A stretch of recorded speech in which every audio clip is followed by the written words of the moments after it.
Hola amigos, bienvenidos a un nuevo ASMR. Continuamos con la sombra.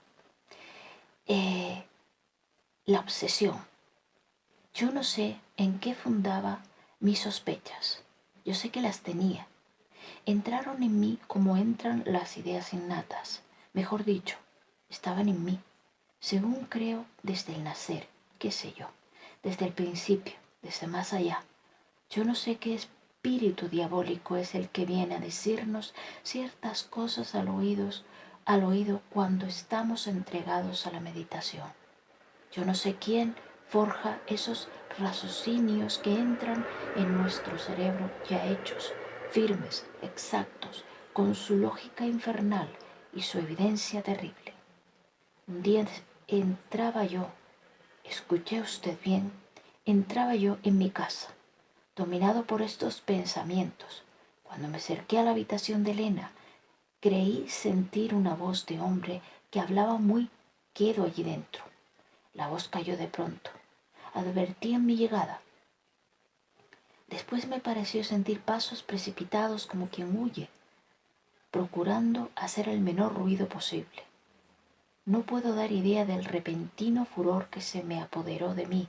Me cegué, corrí, me abalancé a la puerta, la empujé fuertemente, la abrí de un golpe con tanto estrépito que las paredes se estremecieron en esa convulsión intensa de los edificios cuando los combates, la tempestad o tiniebla, la tiembla la tierra en que están cimentados. Terribles fuerzas tiene usted, dije irónicamente, reparando cuán poca semejanza había entre el desdichado amigo y el tipo que de Sansón nos hemos figurado. Sí, la puerta se abrió y Elena se presentó ante mí despavorida, trémula, con tan marcadas señales de espanto que me detuve sobrecogido yo a mi vez. Mi primera mirada escudriñó la habitación en un segundo. No había allí ningún hombre. La ventana no estaba abierta, la puerta interior cerrada también.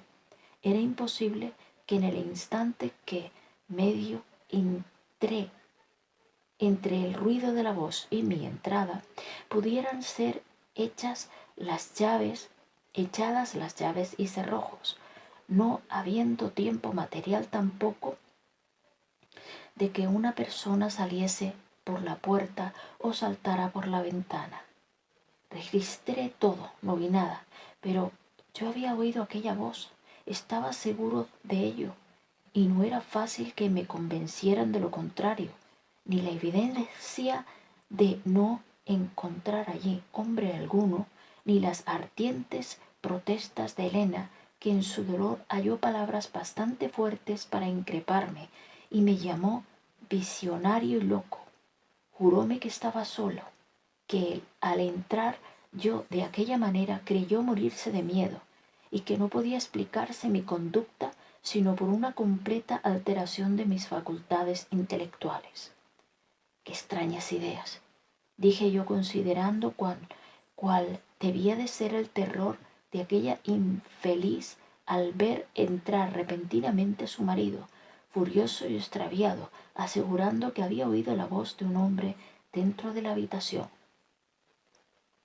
Extrañas, sí, contestó el doctor, pero cada vez más vivas y más claras.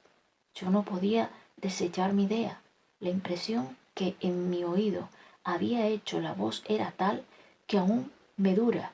Y entonces, solo dudando de mi existencia, solo creyendo que no era persona real, podía tomar aquello por ilusión.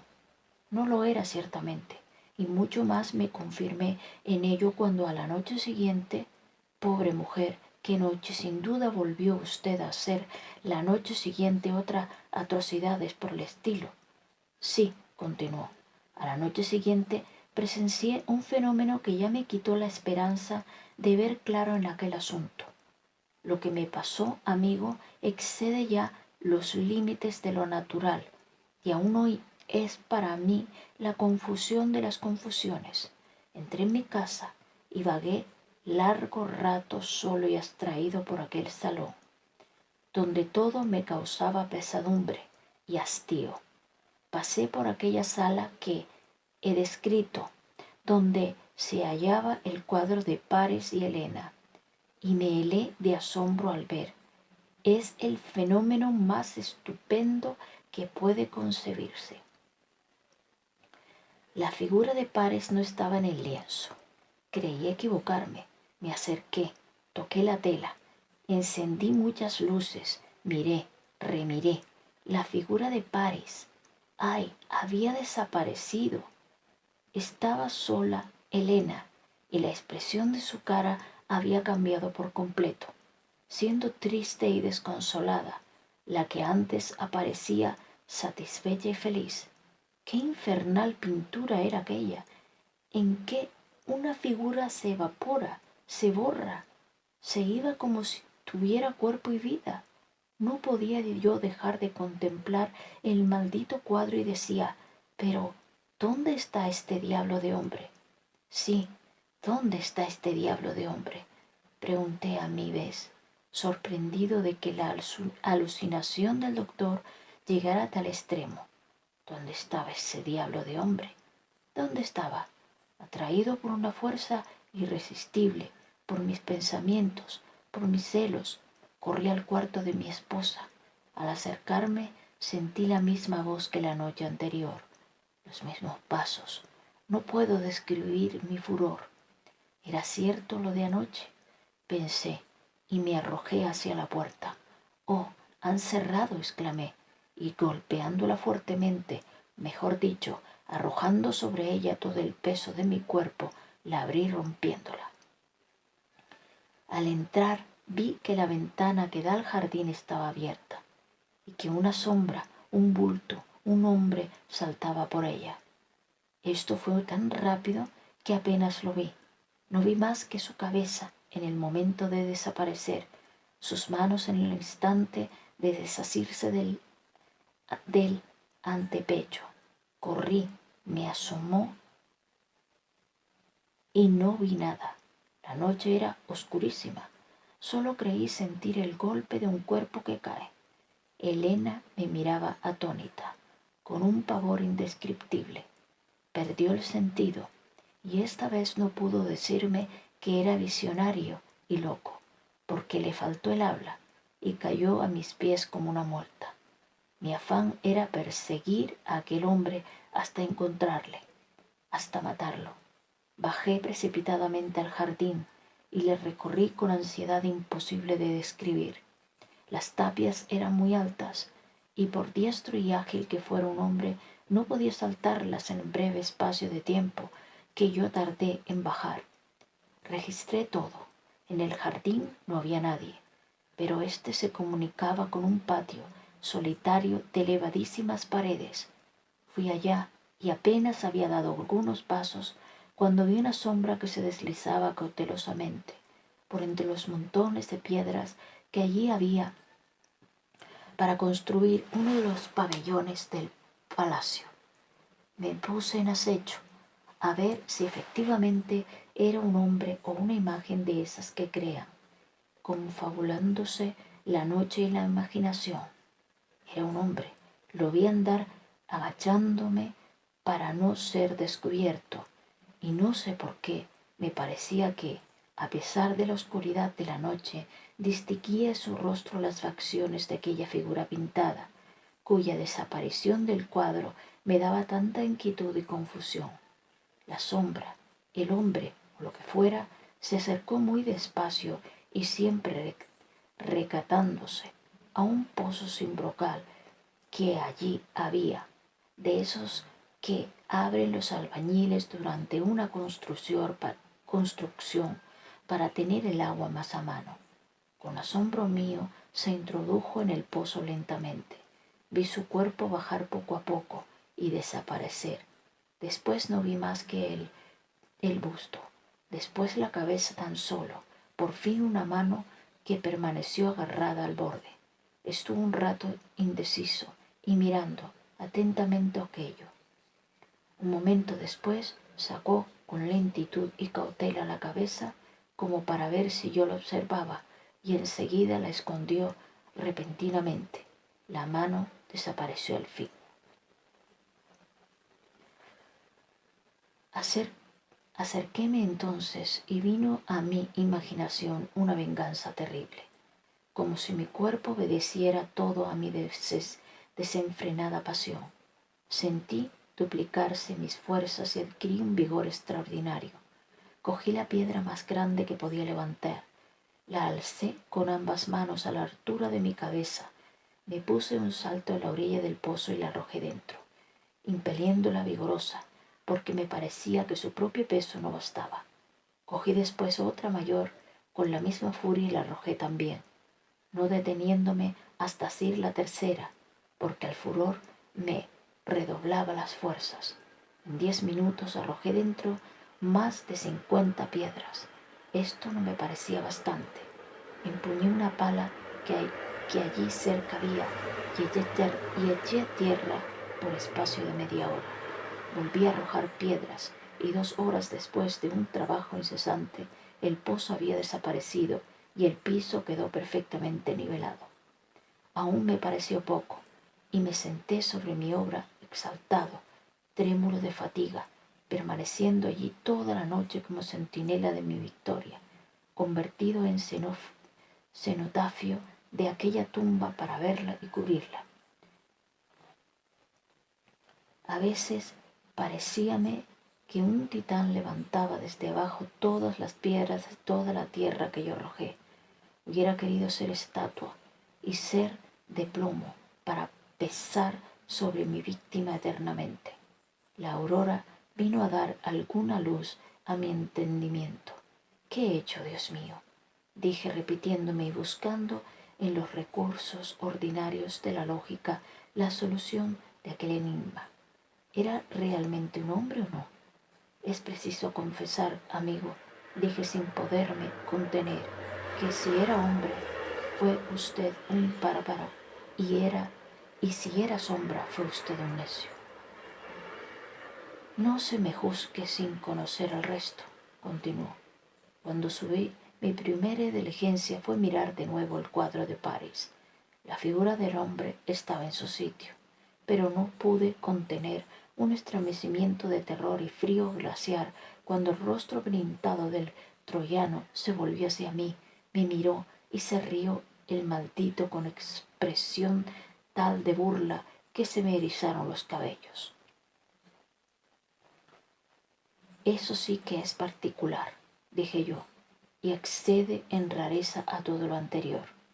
¿No es verdad, amigo, que eso parece en un cuento inverosímil? Ya lo creo, y tan inverosímil. Aquel día, prosiguió, la consternación reinaba en el cuarto de mi mujer. Rodeábanla sus padres y algunos parientes oficiosos, de esos que acuden a todos los trances, aun cuando no sean llamados. Lloraba ella y el incauto conde de Torbellino, su padre, aseguraba que había casado a su hija con el más fiero de los monstruos imaginables. Su madre, que era una vieja coqueta, procuraba consolarla, diciendo que no hiciese caso de mis extravagancias y tomara con calma aquellos arrebatos de frenesí que tanto la mortificaban. Cuando quedamos solos, Elena, arrojada a mis plantas, protestó de su inocencia, añadiendo que todo era una pura aprensión mía, que allí no había entrado hombre alguno, que por el balcón no había bajado nadie, que la puerta estaba abierta, en fin, tantas y tales cosas, que yo, aferrado siempre a mi idea y seguro de la realidad de lo que había visto, fluctuando en las más atroces dudas, porque su voz tenía el acento de profunda entereza, creí volverme loco, y a ello me conducía sin remedio aquella fatal y nunca vista situación. Pero, hombre de Dios, le dije, ¿no había algún medio para adquirir una completa certidumbre? Ninguno, porque todo devolvía en mi daño, porque cada día me llevaba a un nuevo suplicio, siendo tales los sucesos anormales que no me daban tiempo de reposar, buscando serenidad y luz. Los acontecimientos que he referido a usted no son más que la preparación o el prólogo de los que ahora le voy a contar, que es cosa sin igual en la vida, pues no tengo noticia de que a ningún ser humano le haya acaecido tan extraordinaria y profundísima desventura. En algunos momentos hallábame satisfecho de mí mismo, porque creía haber puesto con mi decisiva acción de la noche término a aquel incidente funesto.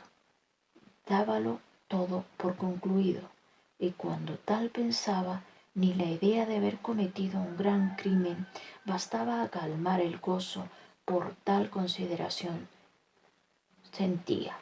Pero oiga usted esto, que es el colmo de lo maravilloso. Paseábame en mi cuarto, entregado a mis normales meditaciones, cuando dieron unos golpecitos en la puerta. Me admiro que alguien entrara sin ser anunciado y dije, adelante. Figúrese usted, amigo, cuál sería mi estupor cuando vi entrar en mi aposento. ¿A quién cree usted? Al mismísimo Paris, la misma figura del cuadro, pero animado, vivo, un hombre, en fin, un semidios con levita, sombrero, guantes y bastón, un bello ideal convertido en caballero del día, como otros muchos que van por ahí. Era su rostro malicioso y agraciado, irónica su sonrisa, la mirada penetrante y viva, el mismo Paris, la misma persona del lienzo, hecha un ser real, un hombre del siglo XIX. Juzgad de mi turbación. Creí soñar, retrocedí espantado, quise llamar, ocurrióme huir, pero él, descubriéndose respetuosamente y haciéndome algunas cortesías, acabó de convencerme de que tenía ante la vista a un caballero real y positivo, a quien por de pronto debía tratar como tal, correspondiendo a su mucha urbanidad y finura. Vamos a ver por qué. Tengo que como... A ver, capítulo 2, la obsesión. O sea, el capítulo 2 de la sombra. Capítulo 1 de la obsesión. Pasamos capítulo 2, porque en el capítulo 2 hay 5 capítulos. Está repartido en capítulos, 3 capítulos con distinto título. Y luego cada uno de ellos también tienen a su vez sus capítulos. Vamos a ver, obsesión capítulo 2. Vamos al segundo. ¿Sabe usted, amigo don Anselmo, que eso ya pasa de maravilloso? Le dije. Pero es posible que la imaginación, por ardiente que sea, tenga fuerza bastante para dar cuerpo a una idea de este modo. Yo no sé, amigo mío, contestó. Yo no sé lo que era aquello. No sé sino que yo lo veía, como lo estoy viendo usted ahora. Era hermoso, de una belleza no común, un conjunto de todas las perfecciones físicas, tal como yo lo había visto nunca, no lo había visto nunca, a no ser en las obras del arte antiguo. Vestía con elegancia correcta y seria, como todos los que tienen el verdadero sentido y la exacta noción del vestir bien. Era, en fin, perfecto en su rostro, en su cuerpo, en su traje, en sus modales, en todo. Cosa más particular, exclamé. Pero, ¿usted no le tocó? ¿No trató de cerciorarse si era sueño, aparición, uno de esos singulares e incomprensibles fenómenos ópticos que, cuando hay fantasía preparada para recibirlos, produce el reflejo de la luz? Yo no sé lo que aquello era. Lo que sí puedo asegurar es que tenía cuerpo real, como el de usted, como el mío, y una voz cuyo timbre no era parecido a otro alguno. Pues qué, ¿También habló? Dije asombrado. Yo creí que se iba a marchar después de saludar a usted como hacen todas las apariciones. ¿Marcharse? Nada de eso. Verá usted. Al principio no sabía yo qué hacer. No sabía si llamar o huir, temiendo que de aquella visita no resultara cosa buena. Pero, por último, me esforcé en tener serenidad y después de balbucir algunas palabras, lo señalé un asiento. Resolvíme hablar claro y dije, ¿puedo saber a qué vengo? Contestó. Sí, señor, vengo a hacerle a usted un señalado favor. ¿Un favor? Tenga usted la bondad de explicarse porque no estoy al cabo, no tengo el gusto de conocerlo. Sí, me conoce usted. Y no, y no hace mucho, dijo con maligna sonrisa. Anoche, sin ir más lejos. Anoche. Sí, anoche. ¿No se acuerda usted de aquel furor con que arrojaba piedras a un pozo, consiguiendo llenarlo al fin? Estas palabras y su sonrisa me helaron la sangre en las penas. Él no parecía preocuparse de mi turbación y continuó.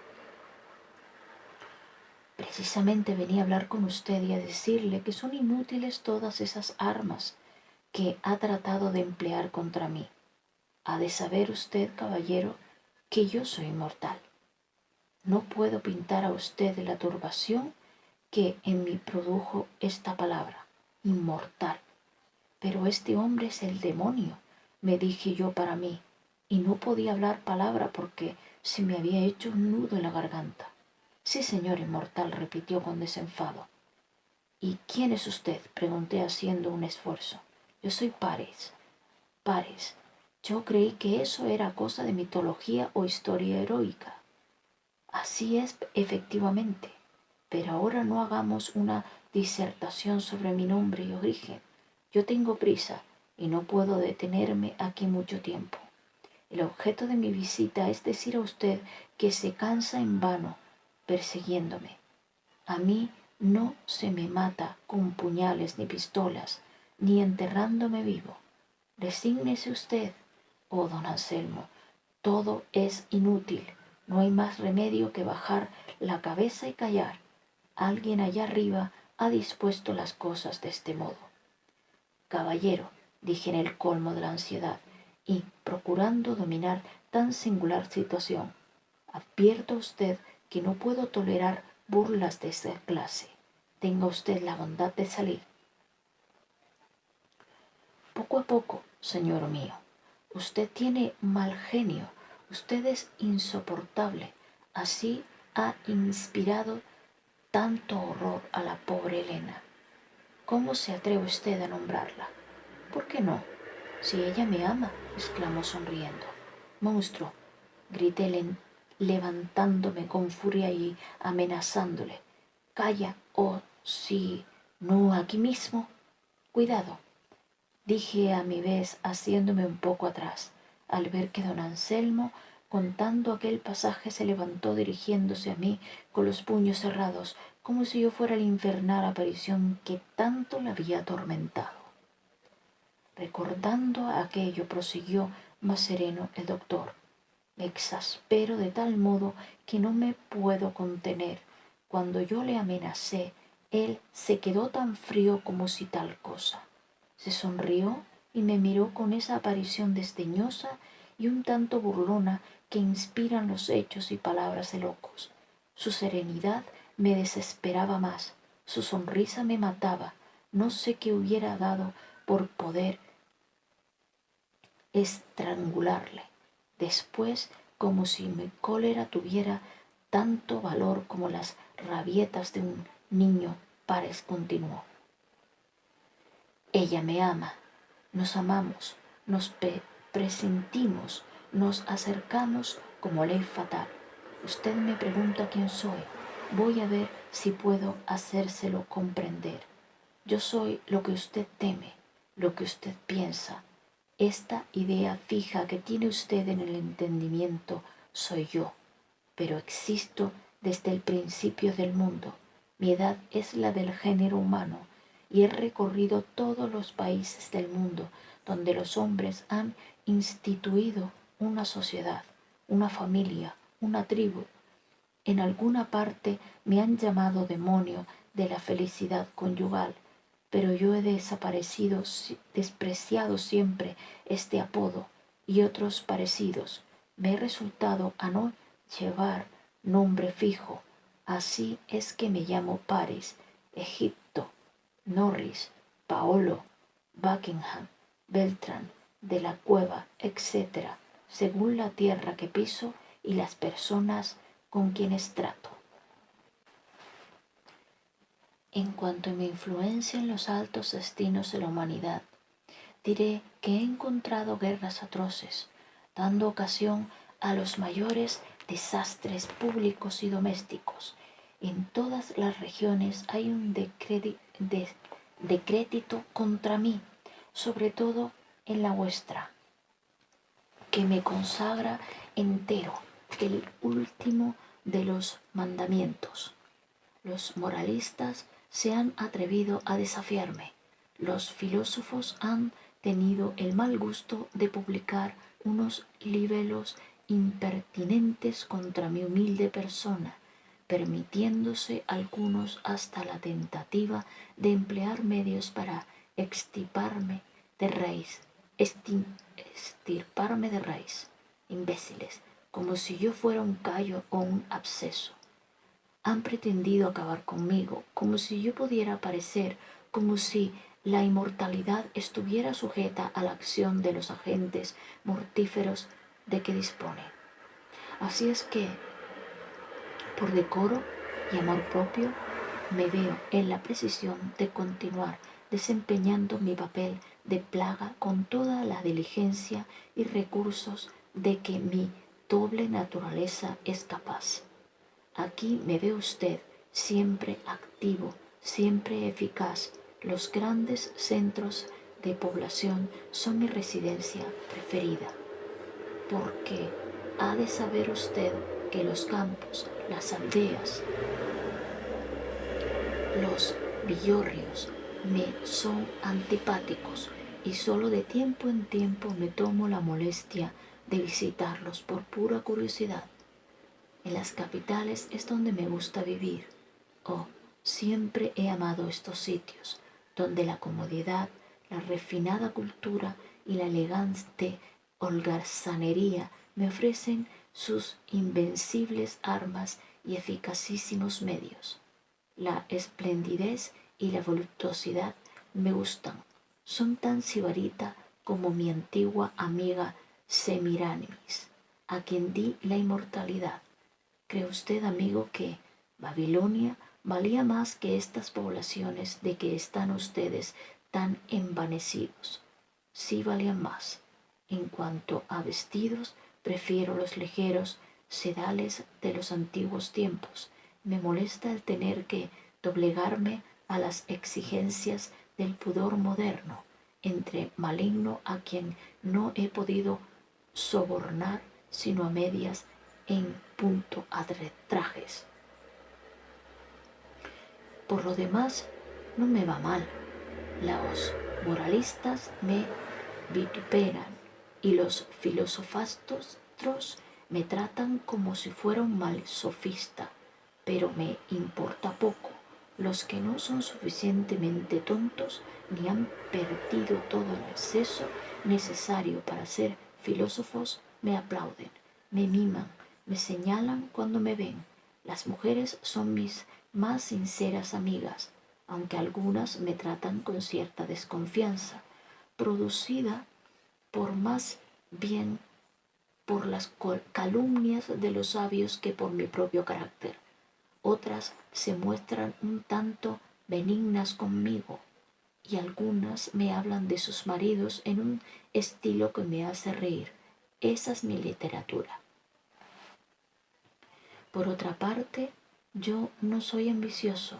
Soy de los que dicen, tengo lo que me basta y detesto la anarquía conyugal, procurando aplastarla siempre, en unión con algunos moralistas modernos que saben el modo de no provocar esa anarquía, cultivando mi amistad siempre desinteresada. No me gusta el escándalo y siempre pongo en práctica los más silenciosos medios para llegar a un fin más silencioso aún. Ya he abandonado el medio antiguo y desacreditado de los escalamientos, de las sorpresas, de los sobornos, por distinguirme de cierta falsificación mía que anda por el mundo, un tal Don Juan, que es un usurpador insolente y además una plaga poco temible. Con que, amigo, no asustarse y concluyamos pronto. Sepa que está descrito, como diría un musulmán, soy como la muerte, suena la hora y vengo. Evitarme es tan imposible como evitar a mi cofrade. Cuando oí esta relación resolví hacer un esfuerzo a ver si podía descifrar el espantoso enigma. Afectado una serenidad que no tenía y tomando el asunto con la calma decorosa que me pareció conveniente, me levanté y dije, caballero, sepa usted que estoy dispuesto a no tolerar sus inconveniencias. Sepa usted que tengo la edad suficiente para no creer en brujerías, ni la apariencia que se necesita para sufrir las locuras de usted. Este hombre no me quiere entender. ¿Sabe usted que Elena es mía? Dijo después de reír con estrépito, con la expresión de desahogo que da la resolución de no alterarse por nada. No pronuncie usted más ese nombre, grité sin poder contener mi cólera. Pero si precisamente vengo por ella, dijo Pares con una acentuación maligna que me erizó el cabello. Infame, ¿qué dices? ¿Por ella? Exclamé arrebatado. Sí, por ella. Anoche quedamos de acuerdo y... ¿Anoche? Ay, yo estoy loco, demonio, hombre infernal o lo que seas. Explícame este obscuro enigma. Yo no puedo vivir así. Yo quiero saber qué es eso. Pero Elena es inocente. Ella me ha jurado que no te ha visto jamás. Sí me ha visto. ¿Cuándo? Siempre, a todas horas. Pero usted no entiende estas cosas. Voy a explicárselo claramente. Terminamos otro capítulo. La obsesión, capítulo 2. Vamos a la obsesión, capítulo 3.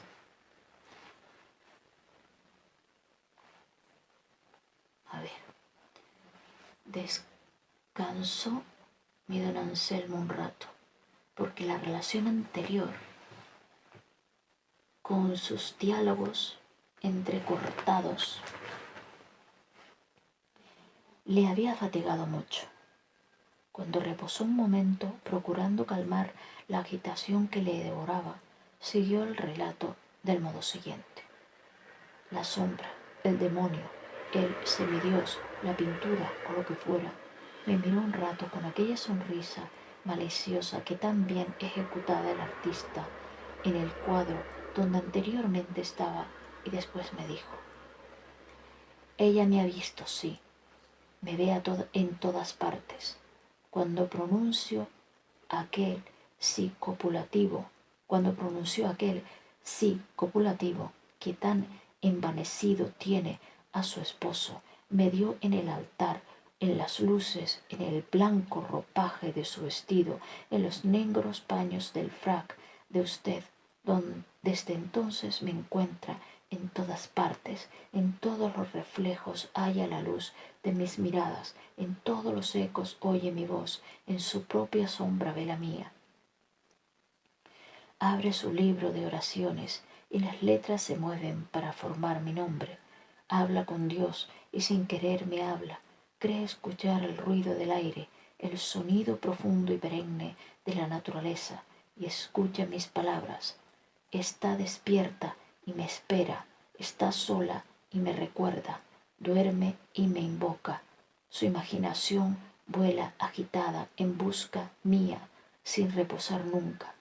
Yo vivo en su conciencia, donde estoy tejiendo sin cesar una tela sin fin. Vivo en su entendimiento, donde he encendido una llama de alimento sin tregua. Sus sentimientos, sus ideas, todo eso soy yo. Con que a ver si tengo motivos para decir que me ha visto. Espíritu infernal, grité aturdido y como fascinado. Yo no comprendo una palabra de esa jerigonza. ¿No dices que vienes por ella? Sí, infame, sal al punto de mi casa, exclamé, procurando sacudir mi aturdimiento.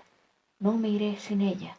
Maldito, pues no dices que pasó la época de los raptos. Me explicaré. Lo que yo quiero llevarme no es la persona de Elena. Lo que yo quiero llevarme es tu mujer. Sofista, embrollón. ¿Y qué diferencia encuentras entre mi mujer y la persona de Elena? Mucha, señor don Anselmo. Don Anselmo, amigo, contestó. Hízome una relación sutil y laberíntica que acabó de llevar mi pobre cabeza al último grano de turbación, no menos de confesar que su voz me fascinaba y que me parecía distinta a todas las voces que estamos acostumbrados a oír. Y si dijera que en medio del espanto, del trastorno que yo sentía, causábame sus lucubraciones cierto asombro parecido al grado, no mentiría ciertamente. Confieso, señor don Anselmo, dije, que nunca he oído narrar cosa alguna que se parezca a ese singular caso de usted. La aparición que se presenta de ese modo, el lenguaje, la familiaridad con que habla, todo me parece tan absurdo que a no ser usted el que lo cuenta, lo juzgaría pura invención, obra de escritorzuelos y demás gente enemiga de la verdad. Pues es tan cierto que lo vi y lo hablé y me dijo lo que he referido, como es cierto que usted y yo existimos y estamos aquí charlando. Es verdad, es cosa inaudita, apunté yo,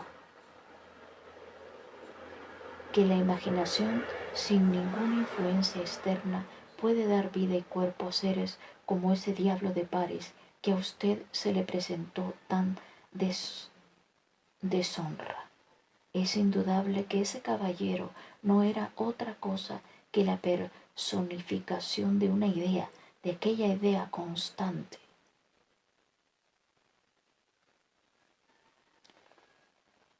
Tenaz que usted desde tiempo atrás y principalmente desde su boda tenía encajada en el cerebro.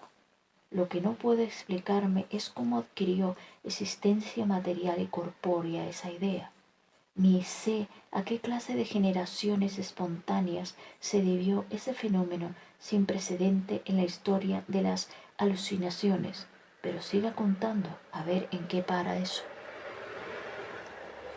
Lo que él me dijo se ha quedado grabado en mi memoria de un modo indeleble, continuó el doctor dando un suspiro. Nada tengo tan presente como lo que me contestó cuando le pregunté qué diferencia había para él entre la persona de Elena y mi mujer. Habló de este modo. Yo no quiero la persona de su mujer. La esposa, amigo mío, la esposa es lo que busco. Quiero cargar con la mitad de su lecho de usted y enseñárselo a todo el mundo. No quiero romper por eso la institución. Yo respeto el sacramento. 3 poderes establecen el matrimonio: el civil, el eclesiástico y otro que no está en manos del Vaticano ni del cura, y sí en manos de eso que llamáis vulgo, sociedad, gente, canalla, vecinos, amigos, mundo, en fin. Ya sabe usted que el mundo rompe ciertos lazos que parecen inquebrantables. Pues bien, yo quiero llevarme de aquí lo que el mundo necesita para quebrantar esos lazos. Quiero llevarme la abdicación de la personalidad del marido, el consentimiento de su flaqueza, Así daré alimento al bulbo, a la gente que vive de esto. Todos me preguntarán por ti y por ella, mas mi sola presencia es respuesta definitiva, porque yo soy por mí mismo la negación del lazo que os une. Quiero llevar fuera el amor que ella me profesa. Hacer público lo que hoy está solo en su imaginación, un mal pensamiento, lo que hoy está solo en tu cabeza, una sospecha. Quiero hacer de tus dudas, de tus celos, de tus decepciones, de tus tonterías, de tus deseos, de tus locas ilusiones, un gran libro que pasará de mano en mano y será leído y releído con afán. Quiero sacar de aquí los dolores que padeces, la repugnancia y el horror que le inspiras. Quédate con su persona, yo no la apetezco. Lo que llevaré y sacaré a pública plaza es las miradas que me dirige, las citas que me da, los favores que me concede, los desaires que te hace, las reticencias que deja escapar hablando de ti, el epíteto de bueno que te propinará de vez en cuando. Lo que me llevaré es la opinión de su doncella, de tu lacayo, prontos a contar por dinero una historia. Me llevaré la clave de tus distracciones oportunas, de mis entradas a tiempo. Quédate con tu esposa. Yo no haré más que pasearme ante ella y ante todos, recibir la exhalación de sus ojos en presencia de centenares de personas, difundir por mi cuerpo su perfume favorito, recorrer las calles de modo que cualquier parte parezca que salgo de aquí y en la oscuridad de la noche proyectar mi sombra sobre las tapias de tu jardín. Eso es lo que yo quiero. Cuando escuché esto, amigo mío, mi furor fue tan grande que hice algún movimiento para pegarle. Lo habría conseguido si una fuerza secreta, una especie de terror como respetuoso, no me contuviera. Veo que ese Paris que se presentó cortésmente en su casa acabó por tratarlo como familiaridad irreverente. Le dije, he notado que al fin le tuteaba usted. Sí, aquel maldito, a poco de estar hablando conmigo, se dejó de composturas. Tomaba en el sillón posiciones cómodas, me tuteaba, a veces se paseaba por el cuarto con las manos en los bolsillos y por último sacó un cigarro y se puso a fumar con toda franqueza. Pero hombre, le dije, ¿por qué no probó usted a ver si con unas buenas palizas se disipaba la sombra? Vea usted lo que dice. Mi situación era tan terrible que resolví tomar una determinación enérgica. Es preciso acabar de una vez, pensé, y plantándome delante de él le dije, caballero, esto es una superchería y usted un farsante que ha venido aquí a burlarse de mí. ¿Piensa usted que creo en esas tonterías que ha contado de su doble naturaleza, de que es inmortal, etcétera? Yo no soy ningún loco para creer eso. Voy a romperle a usted la crisma hoy mismo. ¿Lo entiende usted bien? ¿Quieres batirte conmigo? Dijo con familiaridad burlesca. Bueno, nos batiremos. Te mataré, es lo mismo, que es lo mismo. Oh, me batiré con una legión como tú, grité, en el colmo de la rabia. Te mataré, te degollaré con más deleite que si venciera a un tigre o a una boa. Pues lo dicho, te continué con redoblada furia, aunque te protejan todas las potencias infernales. No sé manejar ningún arma, pero Dios vendrá en mi ayuda. Dices que has venido a quitarme mi honor, pues yo prevaleceré contra ti, malvado de todos los tiempos, genio protervo de todos los países. En vano tratas de desarmarme con tu ironía sangrienta, de infundirme espanto con la relación de lo que eres y de lo que puedes. Si eres un hombre, te mataré yo estoy seguro de ello. Si eres un espíritu, te aniquilaré también, porque Dios vendrá en mi ayuda. Hará de mí su instrumento para extirpar tamaña monstruosidad y aberración. Bien, replicó Paris arrojando la colilla del cigarro, nos batiremos esta noche. ¿Cómo esta noche? Hoy mismo, ahora mismo. El odio me había hecho elocuente en cuanto a mi determinación de batirme con aquel ente sobrenatural se explica por la situación de mi espíritu. La muerte no me daba espanto, antes, al contrario, me parecía un consuelo. Si me mataba concluían todas mis penas. Si él era un hombre, yo podía tener la suerte de acabar con él. Si era un espíritu, en fin, ¿a qué razonar en aquel momento? Mi determinación estaba tomada y por razón ni ninguna hubiera desistido de ella. Pero hombre, dije, ¿no era temeridad dar ese paso arriesgándose a morir? Yo no sé lo que era. Yo quería concluir, repuso el doctor. Yo no veía otra manera de despejar la incógnita. ¿Y se batieron ustedes? Sí. Yo no quería padrinos. Quería que aquel duelo fuese solitario como mi pena. Nada me importaba morir. Resuelto a no prolongar mi agonía, nos dirigimos aquella misma tarde a un sitio cercano a la capital. Pero hombre, sin testigos. Llevamos 2 pistolas, ambos fuimos en mi coche, y su buen honor era tal durante el camino que me aseguró más en la inminencia segura de mi muerte. Para mí aquello era en realidad un suicidio que yo realizaba en forma inusitada y nueva. ¿Y cuál fue el resultado? Tengo curiosidad por saber cómo se portó usted delante de un adversario tan temible. Oye, amigo, dijo el doctor, el resultado es lo que más singular de la aventura. En ningún modo puede usted sospecharlo. Yo le aseguro que es enteramente distinto de lo que usted se ha figurado. Terminamos el capítulo 3. La obsesión.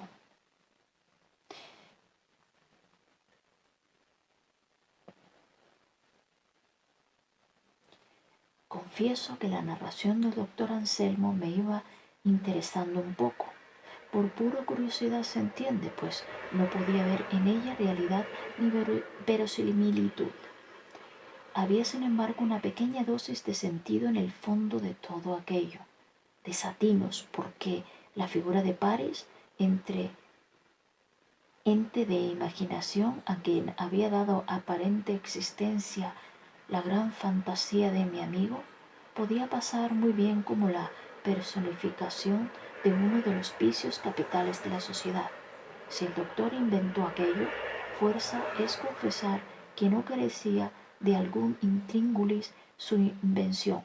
Si por el contrario creía real lo que contaba, indudablemente era uno de los mayores iluminados que han visto los tiempos. Deseoso de saber en qué había parado aquello duelo extraordinario, le incité a seguir. Él no se hizo rogar.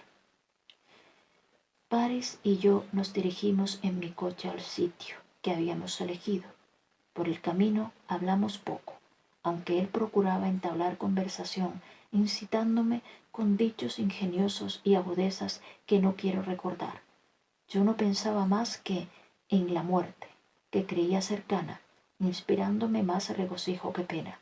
Mi serenidad no era la serenidad del valor, sino de la resignación. En aquel momento el mundo, mis riquezas, mi esposa me daban hastío y repugnancia. Veía cerca el término de tantos dolores, y aquel hombre, aquel monstruo diabólico en forma de ser humano, más que enemigo me parecía una salvación. Cuando llegamos al sitio del duelo, la tarde caía y el occidente se iluminaba con colores y reflejos. Era fresco y húmedo el aire, tan apacible que apenas se movían las hojas de los árboles, amarillas y débiles, ya que los fríos del otoño, sin necesidad de ser agitadas, se cecían por su propio peso. muertas y lívidas antes de abandonar el árbol. Me acuerdo de esa tarde como si hubiera sido ayer. Paró el coche, paró el coche, bajamos y anduvimos un buen trecho solos. Ay, amigo don Anselmo, dije yo, reconozcamos que los procedimientos de ese duelo son de una inverosimilitud incomprensible. Ir a matarse sin testigos, llevar usted al contrario en su mismo coche. Eso no pasará en ninguna parte y estoy seguro de que es el primer ejemplo que se ve en las sociedades modernas. Inverosimilitud, exclamó don Anselmo. ¿Quién habla de eso tratándose de un caso que está fuera de los límites del humano? No busque usted aquí la regularidad. Si esto fuera como lo que pasa ordinariamente, no lo contaría. Esta razón no deja de tener fuerza y callé. Cuando elegimos el sitio, Paris me dijo: a ver las pistolas. Son buenas, repliqué yo entregándoselas. Lo mismo me da, contestó examinándolas. Para mí todas las armas son buenas. Cárgalas delante de mí y después echaremos suertes a ver cuál tira primero. Ya están cargadas. A ver de qué modo echamos suertes, dijo Paris, paseándose por el campo con el mismo desenfado y franqueza con que se había paseado en mi habitación. Con un pañuelo, dije yo, hagamos un nudo en una de las puntas y el que... Me parece que eres un poco fullero, indicó Paris, riendo con todo el aplomo del que sabe que va a matar a su contrario. Arrojaremos una moneda al suelo, añadí yo con impaciencia, porque aquellos preparativos para llegar a un fin para mí incuestionable me molestaban. Bien, pues si sale cara, tiro yo. Si sale cruz, me toca a mí. Vamos, echa la moneda de una vez. Arrojale la moneda, cayó al suelo y ambos nos inclinamos para poder distinguir la señal. Salió cruz. A mí me tocaba tirar primero. Nos colocamos a 10 pasos. Yo apunté, o por lo menos levanté el brazo. Él se reía al ver cómo el cañón del arma describía curvas en el aire, y a mí me soltó una cuenta sobre esas que me desconcertaron más, obligándome a bajar la mano, pues habiéndose enfriado los dedos con el aire de la tarde, ni aún tenía las fuerzas para disparar el tiro. Pero pronto apunté de nuevo, para no irme al otro mundo sin desempeñar mal o bien el papel que mi honor me había impuesto en aquel lance. Apunté sin procurar dirigir la bala y cerré los ojos. El tiro salió, y Paris cayó al suelo, sin dar un grito. ¡Demonio!, exclamé al ver el inesperado fin del lance. ¿Con qué muerto? Una contemplación de un milagro, continuó el doctor. No me hubiera causado tanto asombro como aquella victoria adquirida sobre tan terrible adversario. Matar a semejante hombre, vencer a aquel genio maligno, era más de lo que podía esperar. Quien nunca manejó un arma ni aprendió a luchar con antagonista del otro mundo, había vencido al mayor enemigo de la paz conyugal. Si era hombre, había librado al mundo de un malvado.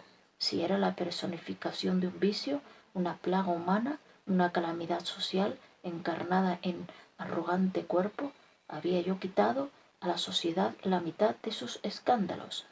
Yo creí que alguna divinidad celeste había dado en mi, había venido en mi ayuda. Oh, mi honor, pensé, mi honor, este sentimiento puro, acrisolado, ha sido para mí la divinidad protectora que ha dirigido mi brazo.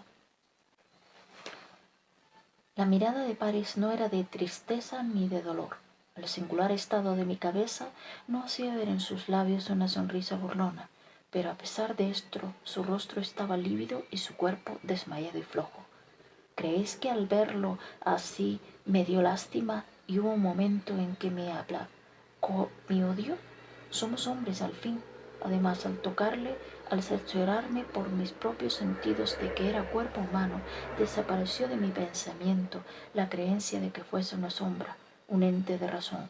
En aquel momento no pensé sino que era un joven que, habiendo adivinado mis sentimientos, quiso darme una broma o burlarse de mí, haciéndome pasar ante mis ojos como un ser sobrenatural. En resumen, al ver a aquel hombre herido por mí, me dio tanta lástima que resolví meterle en el coche y llevarle a mi casa para darle auxilio. Pero no comprendió usted, le dije, que se exponía que lo descubrieran. Habríalo abandonado si hubiera estado muerto, pero vivía y respiraba. ¿Cómo dejarle allí? Eso no cabía en mis sentimientos. Además, mi odio se había disipado ante la victoria. No seguí en mi resolución. Le metí en el coche con ayuda de mis criados y a casa. Pero no podía depositarle usted en cualquier otra parte. No, en mi casa no lo descubrirían, porque yo había de tomar todas las precauciones inimaginables. Abandonado o entregado a alguien si sería descubierto. Así pensaba yo. Llegamos ya muy entrada la noche. Nadie nos ve entrar.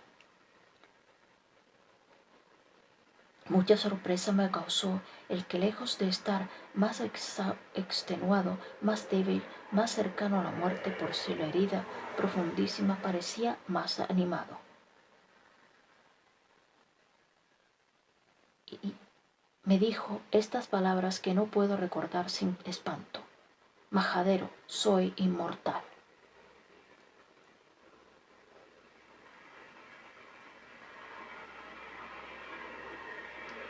Voy a continuar, pero me da que yo leí esta parte.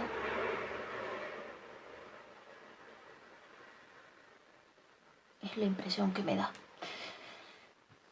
Aún me parece, sigamos. La sombra, capítulo 2, obsesión 5.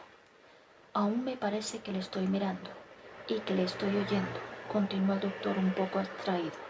Después se puso a mirar atentamente el techo, como si allí arriba hubiera alguna cosa escrita. Abandonada la meditación, los ojos se le iban al cielo, tomando todo él aquella actitud de santo que lo era peculiar. Después prosiguió la historia como sigue. Paris me dijo, ya ves que de qué modo has conseguido que no salga de tu casa. ¿Te atreverás a arrojar de ella a un hombre que has herido? Si me echas de aquí, no es posible que te libres de la nota de asesino. Se descubrirá que has intentado matar a un hombre. Vendrá la justicia, habrá escándalo. Dirán que el bueno de don Anselmo encontró a un galán en el cuarto de su esposa y le pegó un tiro. Ya ves, qué escándalo.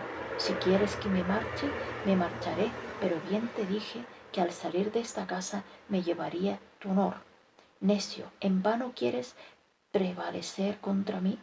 ¿Contra lo inmortal? ¿Contra lo omnipotente? ¿Contra lo divino? Yo soy superior a los hombres. Yo soy parte de ese mal que desde el principio pesa sobre vuestra existencia y del cual no os podéis liberar, porque una ley suprema le pone sobre nosotros y sobre vosotros y en vosotros como una faz de la vida. Aquí estoy en tu casa, eso es lo que yo quería. Ella sabe que estoy aquí, muchos de fuera lo saben también. Por esto es ahora un secreto guardado por muchos. ¿Quieres que haya escándalo? Si quieres que 1000 voces hablen de mí, si quieres que esto se publique por calles y plazas, échame de aquí. Yo me voy gustoso, pero ya sabes todo lo que me llevo. Pero, ¿qué fuerzas se han de emplear contra ti? Exclamé en el colmo de la turbación. Sean morales o materiales, algunas fuerzas habrá que te venzan, demonio incomprensible, más fatal que cuantos se emplean en tentar a los hombres, llevándoles por los caminos de todos los vicios. Contra mí no hay nada que prevalezca, contestó, recobrando poco a poco su habitual humor y ligereza. Ningún arma me puede herir. No tomes en serio lo que ha pasado. No creas que me has vencido. Pobre loco, lo que has visto no ha sido más que un incidente, preparado con objeto de atraparte mejor. Esta cama ya es mía, ya he penetrado en ella y no me puedes arrojar. Todo el mundo sabe que Paris ha entrado en tu casa y tú, aunque emplees todas tus facultades, todo tu dinero, cuanto existe y cuanto vale en la tierra, no podrás convencer a nadie de lo contrario. Oh, Yo no sé lo que haré, grité, desesperado. Yo voy a pegar fuego a esta casa para que permanezcamos todos. ¿Fuego?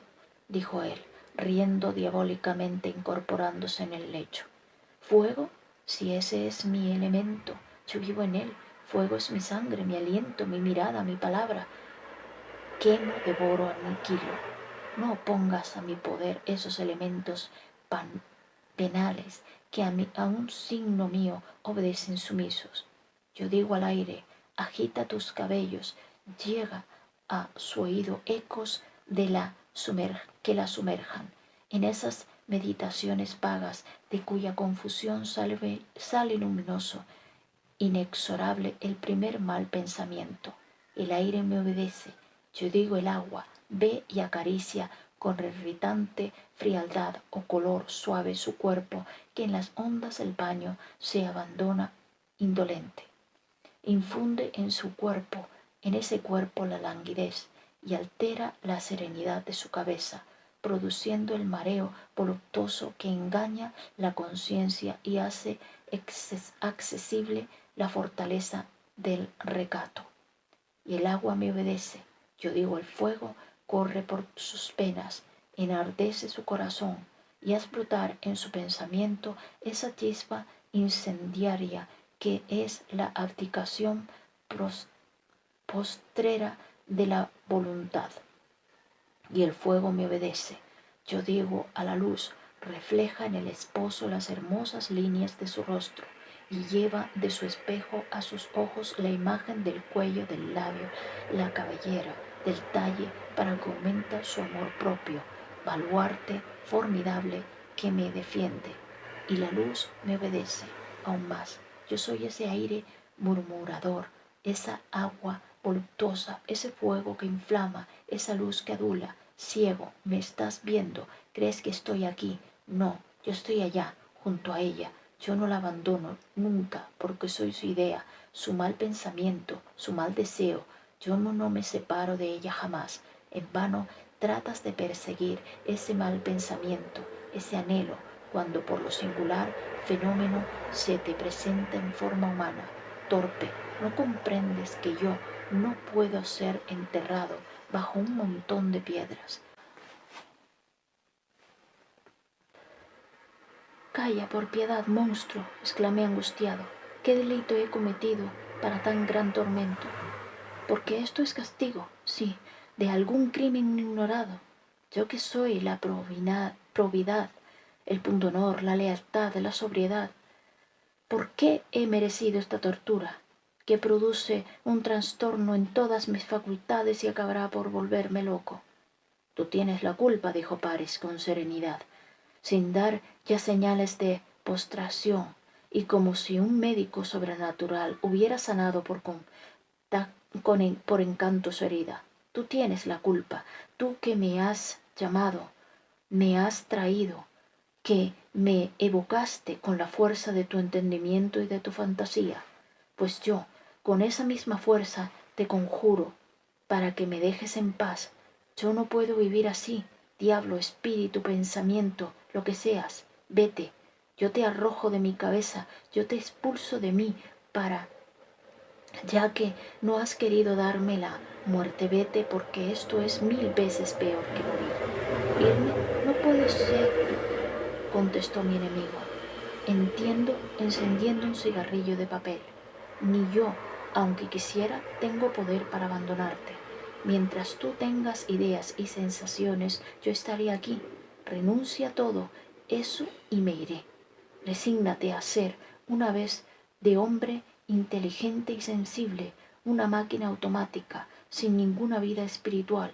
Resígnate a ser un bulto vivo y entonces me marcho. Me resignaré.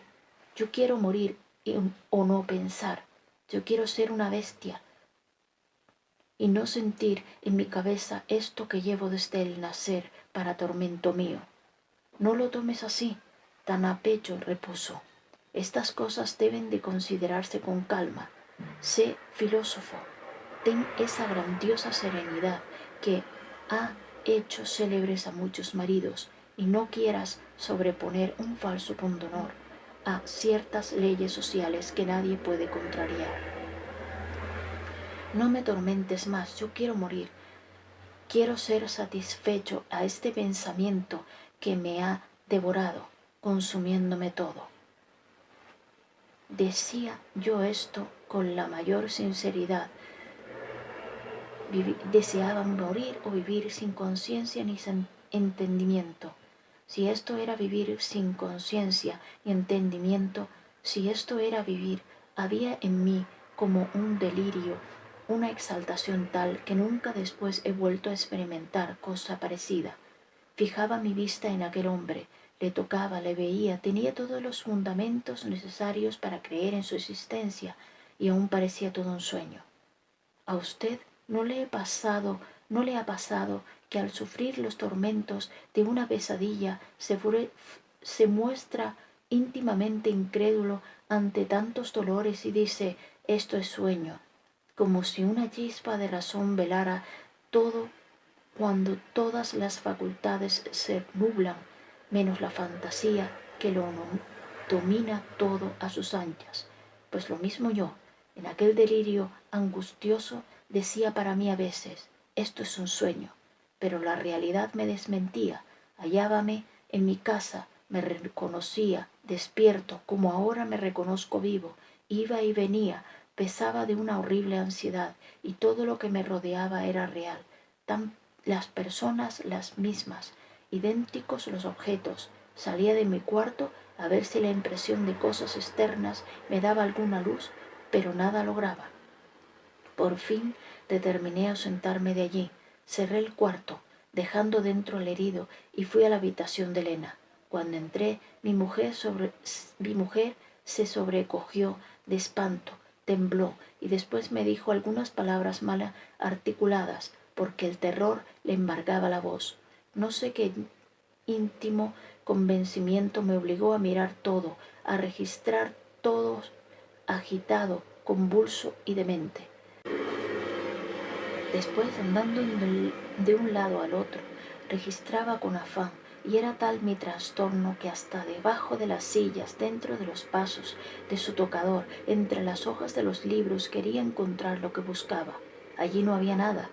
Yo nada vi, pero tenía la convicción profunda de que allí estaba, en el aire, en la sombra, en el perfume, en el eco de nuestras voces. En todo me parecía sentir la presencia de aquel maldecido.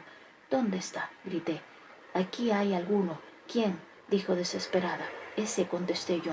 Ese monstruo, ese espíritu, ese hombre. Yo sé que está aquí. Lo siento, lo oigo. Sí, Elena, está aquí. Tú lo tienes. Lo veo en tus ojos. Lo oigo en tu voz. Está aquí. Y en efecto, la sombra de todos los objetos me parecían su sombra. El eco de nuestras voces parecían su voz. Y los vagos accidentes de la luz, del sonido, del tacto, me parecía encontrar algo de la persona, del aliento de aquel genio inexecrable. Elena lloraba con tanto desconsuelo que me fue imposible recriminarla. Únicamente le decía, sí, aquí está, aquí está. Por fin salí de allí porque me trastornaba cada vez más y volví a mi cuarto, donde le había dejado cerrado con llave. Al entrar di un grito. El herido no estaba allí. Mi espanto fue tal que no pude dar un pago y me dejé caer en un sillón. Las fuerzas me faltaban, ya por efecto de las continuas y dolorosas impresiones de aquel día. Me desvanecí, me desmayé, y a no haberse entregado espontáneamente mi naturaleza al reposo, no sé qué hubiera sido de mí. Quedé inactivo y como muerto durante largas horas. En el momento de recobrar el sentido, amanecía. Sentí ruido en la puerta, miré y era Pares, que estaba de bata, pantuflas y con el cabello en desorden, como quien se levanta de la cama. Pasó delante de mí mirándome con la diabólica sonrisa que era en él constante.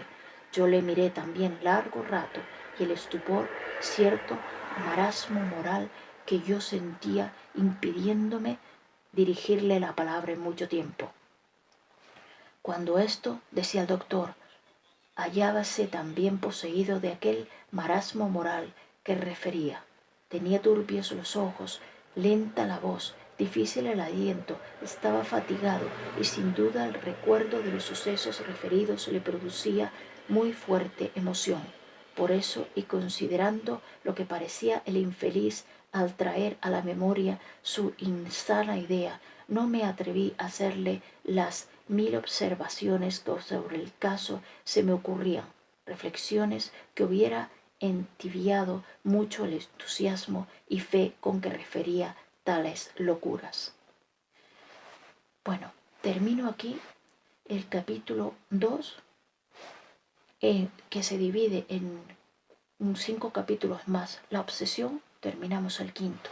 Pasamos al último capítulo, que es el tercero, Alejandro, y que a su vez se divide en 4 capítulos más. No sé si me he repetido, no lo recuerdo porque no lo apunté y estoy con la duda si repetí. Pero bueno, tengo la voz bastante fatigada.